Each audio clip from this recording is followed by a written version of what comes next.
족장 이야기에 대해서 문서가설이라고 하는 학설이 있습니다. 창세기부터 신명기까지의 형성 과정을 살펴보는 그러니까 역사적 비평인데요. 아브라함과 족장들의 이야기는 더 넓은 관점에서 살펴볼 때 조금 더 이해하기가 쉽습니다. 문서가설이라고 하는 것은 수백 년에 걸쳐서 기록된 성경 그리고 그것이 다시 모아지고 우리가 지금 갖고 있는 이러한 오경의 형태를 갖고 되는 것에 오랜 시간이 걸쳤다라는 것입니다.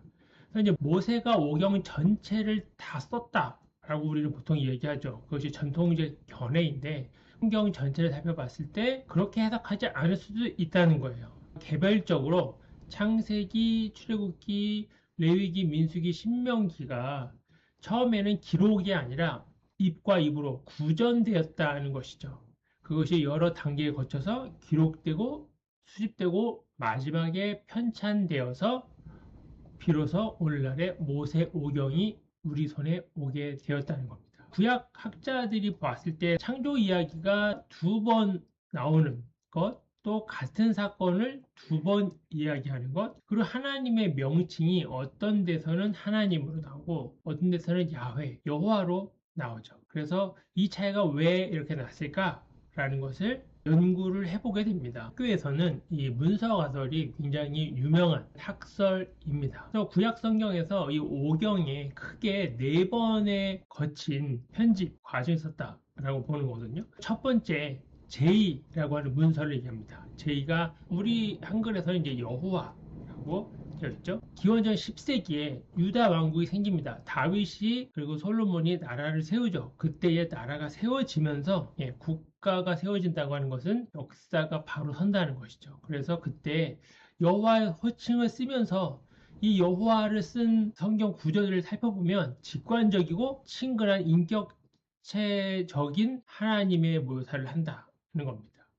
그 다음에 이는 엘로힘이에요. 우리 한글 성경에서는 이제 하나님 이렇게 되어 있죠. 이 하나님으로 번역된 히브리어는 엘 또는 엘로힘입니다. 신을 지칭하는 구절들을 살펴봤을 때 아마도 그것은 기원전 9세기 북이스라엘 성립될 때 그러니까 하나님의 이름을 엘로힘으로 선호합니다. 그리고 이 엘로힘이라고 하는 글자를 봤을 때 이때 하나님은 좀 경외하고 그리고 예언자적인 소통을 지향하는 그런 하나님의 모습으로 묘사되는 것이 아닌가라고 추측하는 거예요. 또 하나는 D는 신명기 영어의 신명기 디트로노미의 앞글자를 따서 D라고 합니다. 그래서 이것은 기원전 7세기 남유다 요시야 왕이 예루살렘 성전에 있었던 아세라상, 바알상을 다 불사르고 전국으로 산당을 없애는 그런 것이 나오죠. 요시야 종교개혁 시기에 나온 문서다라고 보는 D 문서를 봤을 때는 예배가 예루살렘에서 집중되고 11조라고 하는 것들 율법의 전폭적인 순종을 촉구하는 문서들입니다. 그것이 D예요. 그 다음에 P는 프리스트, 제사장의 약자인데요. 이거는 포로기 전후에 이제 되돌아와서 이제는 성전 중심보다는 율법 중심으로 가겠다는 거예요. 그래서 족보, 계약의 연속성, 철저한 규범성을 강조한다는 겁니다. 그래서 이 JEDP가 구약 성경 전반에 걸쳐서 이렇게 묶어서 해석할 수도 있다라고 하는 것이 바로 문서 가설입니다. 말 그대로 가설이에요. 확정된 것은 아니고 가설일 뿐인데 상당히 의미가 있고 이 가설대로 구약 성경을 나눠 봤을 때에 설득력이 있겠는데 라고 합니다. 그래서 아직까지도 유력한 가설이다 라고 말씀을 드릴 수 있겠습니다. 창세기를 보면요. 창세기 첫 번째 이야기 1장 1절에서 2장 4절을 보면 여기에는 하나님이 천지를 창조하시느라 라고 되어 있죠. 그 하나님이 히브리어 원문에서는 엘로힘으로 나옵니다. 그래서 이 엘로힘은 우주의 초월적인 창조주로 하나님 어떤 위엄이 있고 격식이 있고 시적으로 하나님의 창조 사역을 표현합니다. 두 번째 또 다른 창조 이야기가 창세기 2장 4절에서 22장 5절이 되어 있죠. 여기에서는 여호와가 어떤 일을 하셨다는 것이 나와요. 흙으로 사람을 빚으시고 에덴 동산에 정착시키는 인격적인 그런 신이죠. 에덴 동산을 거니는 그러한 신입니다. 그래서 이 창조주는 여호와라고 호칭이 되어 있다는 거예요. 그래서 여호와라고 호칭되어 있는 구절에서는 이 신이 좀 더 친근한 의미 그런 모습이고 엘로힘으로 신이 나올 때는 권위 있고 어떤 광대한 그런 모습을 보여주지 않느냐라고 생각하는 겁니다. 엘로힘 전통은 바로 9세기 북이스라엘이 생겼을 때, 그리고 이 야훼는 10세기 다윗이 나라를 세웠을 때에 기록되고 편집된 것이 아닐까라는 것이죠.